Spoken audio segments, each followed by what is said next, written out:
පියුමි හංසමාලි කියන්නේ අපේ රටේ ජනප්‍රිය මෝස්තර නිරූපණ ශිල්පිනියක්.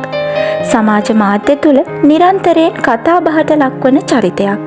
ඉතින් ඇය කරන ඇතැම් සත්ක්‍රියාවන් නිසා ඇයට ආදරය කරන විශාල පිරිසකුත් මේ වෙද්දි ඉන්නවා.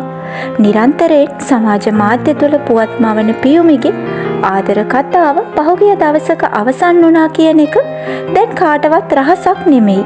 කාලයක් තිස්සේ පියුමි ජීවත් වුණේ ප්‍රගීත් එක්ක. කොහොම හරි සිද්ධ වෙච්ච යම් සිදුවීමක් නිසා මේ දෙන්න ආයේ එක් නොවෙන්නම වෙන්නුණා. ඉතින් ඒ ගැන කියමින් පියුමි සමාජ මාධ්‍ය තුළ ප්‍රගීත් දැඩිව විවේචනය කළා. කොහොම වුණත් පියුමිගේ චෝදනා ගැරහීම් මැද නිහඬව හිටිය ප්‍රගීත් ඔහු පියුමිට දැනෙන්නම වගේ තමන්ගේ ෆේස්බුක් පිටුවට වීඩියෝවක් එකතු කරලා තිබුණා. ඒ මෙවැනි සටහනක්ද සමගින් හැරගිය පසුවත් අනෙකාගේ ගෞරවය රැකීම ආදරය නම් වේ.